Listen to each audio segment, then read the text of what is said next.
lecture de tarot numéro 2. Donc, je sors 3 arcanes majeures, je les lis devant vous. Évidemment, je tiens à le préciser encore, c'est pas de la divination, c'est pas, il n'y a rien de New Age là-dedans. Donc, le but, c'est vraiment d'interpréter les symboles à travers nous, parce qu'au final, je dirais, puis c'est ma philosophie pour le tarot là, de façon générale, notre inconscient, notre ça, notre ombre qui n'a pas été intégrée, peu importe que vous soyez freudien ou jungien, c'est un élément de nous qui n'est pas conscient et qui parle à travers nous par des symboles. Puis l'une des meilleures incarnations de ces symboles-là, l'une des plus simples, c'est le tarot. Donc, ce que vont faire les images du tarot, c'est simplement refléter la partie de nous-mêmes qui n'est pas consciente, qu'on ne peut pas atteindre par la raison, qui n'est pas accessible à notre conscient donc. Alors, mon interprétation des 3 cartes que je vais tirer va refléter mon inconscient, puis l'interprétation ou la lecture que vous en ferez par la suite va refléter le vôtre. C'est simplement une projection de nous-mêmes à travers les cartes. Donc, je vais séparer le paquet, puis couper pour la chance. 1, 2, 3. Parfait. Alors, je vais vous les montrer une à une. La première, le pape, une carte qu'on avait déjà eue à la première, au premier tirage. L'impératrice, carte numéro 3. Puis, le chariot, carte numéro 7. Avant de commencer, je tiens à dire, parce que ça va être une lecture assez similaire à la première, je tiens à dire que la première lecture, je l'ai fait une journée avant celle-ci. Donc, je ne sais pas quand sort cette vidéo-là, mais il va probablement y avoir un plus grand intervalle, mais il faut comprendre que je vais le lire probablement de la même façon que je vais avoir lu le premier, ou d'une façon qui est très similaire, parce que en l'espace de 24 heures, ben, il ne s'est pas passé grand-chose pour moi. Donc, encore une fois, on va faire une lecture d'ensemble. On va regarder les 3 cartes ensemble en elles-mêmes. Ensuite, on va les regarder une par une. Puis, on va regarder le grand portrait une dernière fois. Puis, ça va être notre lecture. Donc, le pape, numéro 5. L'impératrice, numéro 3. Le chariot, numéro 7. C'est 3 cartes qui font partie de la première moitié des arcanes majeures. Et donc, ce sont des cartes qui sont qui jouent davantage dans le terre-à-terre. Le terre-à-terre par opposition au divin qu'on retrouve dans la dernière moitié ou peut-être le transcendant. Et donc, ces 3 cartes-là font partie de la première moitié. C'est dans les premières cartes. Puis, ça, c'est la première chose qui me vient à l'esprit en les regardant. Ensuite, il n'y a pas d'ordre entre les 3, hormis que la carte du centre est la plus petite, et donc la carte la plus grande est celle à la fin. Je vais les analyser une par une. Le pape, j'en ai déjà parlé la dernière fois, personnage qui représente surtout notre intuition, puis l'expérience que nous a fourni cette intuition-là. C'est un personnage qui regarde vers la droite, donc vers le futur, qui est actif. Donc c'est l'intuition qui est utilisée à bon escient, qui est employée, l'intuition, puis l'expérience qu'on a eue de nos émotions qui nous permettent d'agir, d'être proactif à l'avenir. C'est aussi une carte qui montre une certaine maîtrise de soi peut-être, une certaine domination sur autre chose, comme en témoignent les 2 personnages qui sont en dessous, puis qui voient le pape d'en haut comme si c'était un dirigeant, comme si c'était quelqu'un qu'il faut écouter. Ça aussi, c'est un élément important qui va ressortir avec les autres cartes. Alors voilà pour le pape. Maintenant, l'impératrice, carte du centre. Je tiens à dire d'abord, pour revenir aux 3 cartes dans leur ensemble, le pape et la figure du chariot se tournent vers l'impératrice. Donc encore une fois, si on devait attribuer un ordre ou un équilibre dans les cartes, la carte du centre serait dominante. Puis c'est aussi ce que les numéros des cartes me portent à croire. Donc, l'impératrice, avec encore une fois le symbole de l'œuf, de la gestation, qui est le même que la dernière fois, donc l'aigle d'or, le même que pour l'empereur qu'on avait eu à la première lecture. Puis c'est ça, comme je l'ai dit tout à l'heure, c'est important que vous compreniez que ma première lecture, je l'ai fait il y a une journée. parce que c'est un peu le même symbole, mais dans son penchant féminin qui se retrouve ici, le même symbole que l'empereur, c'est-à-dire.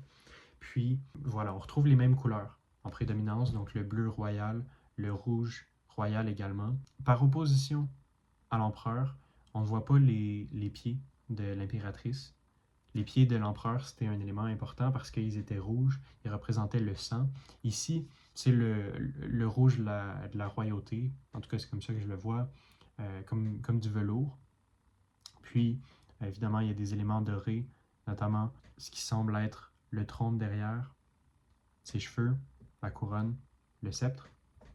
Encore une fois, c'est une carte qui démontre la maîtrise, qui dénote l'expérience. Autre élément intéressant, son visage se tourne légèrement vers la droite, par opposition à l'empereur qui était tourné vers la gauche.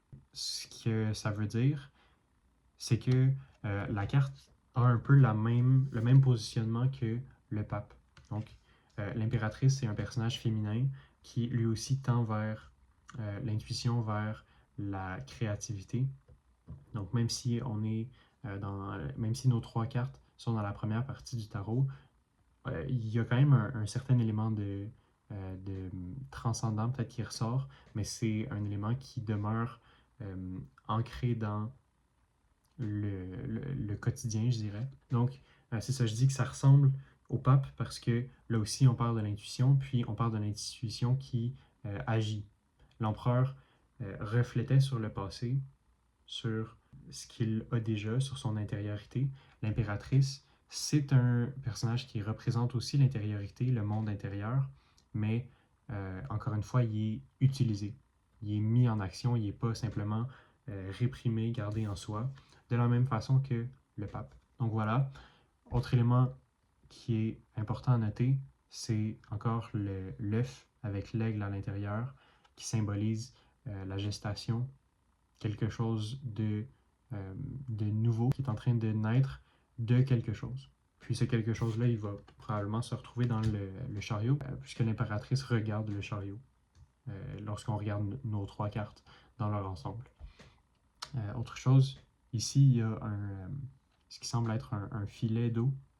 Peut-être que là aussi, ça rappelle la gestation, toute la symbolique de l'accouchement, de quelque chose qui est en nous puis qui mijote depuis un moment. Enfin, le chariot, la carte que les deux autres cartes regardent, qui est notre dernière carte. Puis alors que je l'ai dit, je réalise que au final, c'est peut-être elle qui est la carte centrale, c'est pas l'impératrice, parce que les deux autres cartes la regardent. Puis aussi parce que les deux autres cartes avaient adopté une même position, comme si c'était cette carte-là qui était au centre de cette lecture. Donc, le chariot, c'est une carte qui, là aussi, montre la maîtrise. Ça montre, je pense, c'est la carte qui indique le plus clairement l'action. Puis, je tiens à porter votre attention sur la nature du chariot. C'est toujours une carte qui a été un peu mystérieuse pour moi parce que, oui, il y a des chevaux, puis il y a ce personnage-là, le cavalier, je suppose qu'on pourrait dire. Puis, au final, on comprend pas trop qui est le cavalier. Genre, qu'est-ce qui se passe dans cette carte-là? Qu'est-ce qui se passe dans cette carte-là? Parce que on pourrait peut-être penser que c'est un chariot de guerrier, mais encore une fois, ce qui tient dans la main, ça semble pas tout à fait être une arme. Autre chose intéressante, il y a, si on veut, l'armature du chariot semble être en jaune, en or. Puis, il y a ce qui semble être des rideaux de chaque côté, avec les masques sur ses épaules. Ça laisse à croire que c'est un chariot de théâtre, peut-être, avec les initiales TV aussi. Pour être tout à fait honnête, je ne sais pas ce que ces initiales-là représentent. Pour moi, ça a toujours été une carte assez mystérieuse. J'ai le goût de sortir le tarot de Rider-Waite pour regarder un peu plus ce que ça pourrait vouloir dire. Donc là, voilà, le chariot. C'est une carte qui, là aussi, est un petit peu mystérieuse parce que nos chevaux ont été remplacés par des sphinx, ce qui rappelle les origines égyptiennes du tarot. Le cavalier, avec son chariot, est en dehors de ce qui semble être une cité. Donc on voit les murs comme si c'était un camp retranché ou une ville fortifiée. Et donc, ça laisse à croire là aussi que c'est une carte un peu plus guerrière, peut-être, mais on a encore la présence de rideaux qui donne l'impression que peut-être que notre cavalier ici, c'est un personnage important. C'est aussi ce qui est appuyé par son casque ici, qui est soit une couronne, soit un casque. Donc là aussi, c'est ambigu. Donc au final, peut-être que la carte de Rider-Waite nous aide pas tant à comprendre la nature du chariot. Autre élément aussi que j'ai peut-être pas mentionné, mais ici, on voit clairement qu'il y a une roue. Donc le chariot est capable d'être en mouvement. C'est des chevaux en plus qui l'attirent. Mais ici, c'est clairement des statues. Puis ça semble être... le chariot lui-même semble être en béton. Donc, il semble ne pas pouvoir bouger dans la version du Rider-Waite. Tandis que ici, clairement, il peut bouger. C'est à nous à choisir ce qu'est le chariot. Il peut à la fois être relié justement aux ors, à l'aspect dramatique des épaulettes, ou encore ça peut être un chariot guerrier qui serait appuyé par ça qui pourrait peut-être être une lance, ou peut-être qu'au final, l'homme sur le chariot, c'est un dirigeant. Donc ici, celui-ci, il a une couronne. Peut-être qu'il dirige la guerre, mais dans tous les cas, il est en mouvement. Puis, comme l'autre carte nous le montrait, il est hors de la ville fortifiée, hors des sentiers battus. Donc, c'est une carte qui va de l'avant, là aussi. Et ce que nous disent les deux cartes précédentes, c'est justement que elles sont orientées vers l'action, elles regardent l'action. Les cartes de la réceptivité regardent cette carte-là qui, elle aussi, est orientée à droite. Sauf qu'à notre droite, à la droite du chariot, il n'y a plus rien.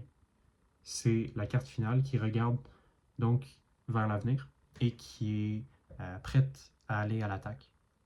Donc, si on met ces trois cartes-là ensemble, si on regarde leur relation au final, on voit que nos cartes sont orientées vers le futur. Puis ici, je viens de remarquer, en fait, le chariot ne regarde pas vers la droite, il regarde vers la gauche. Mais c'est pas anodin que j'ai fait cette erreur-là. Je pense que c'est le sens que je voulais donner à la carte. Que le chariot allait vers la droite, qui était purement centré vers l'action, mais en réalité, il y a une certaine hésitation. Puis, c'est significatif que j'ai fait cette erreur-là, donc je vais garder ce sens-là, mais je vais aussi prendre en compte le fait que la carte maintenant, elle regarde à gauche, comme s'il y avait une hésitation, donc. Comme si le chariot regardait l'impératrice et le pape, comme s'il demandait leur approbation, comme s'il était incertain de la quête vers laquelle il se dirigeait. Donc c'est ce qui complète pas mal mon analyse de ces trois cartes-là. Je ne peux pas vraiment aller plus loin sans avoir quelqu'un devant moi, sans être en dialogue avec la personne à qui s'adressent ces cartes-là. Donc c'est à vous à projeter votre inconscient, puis démêler ces symboles et en trouver le sens pour vous. Alors voilà, c'est ce qui complète mon analyse de ces trois cartes du tarot, ma deuxième analyse, ma deuxième lecture de tarot. Je vous remercie de l'avoir écouté. Merci.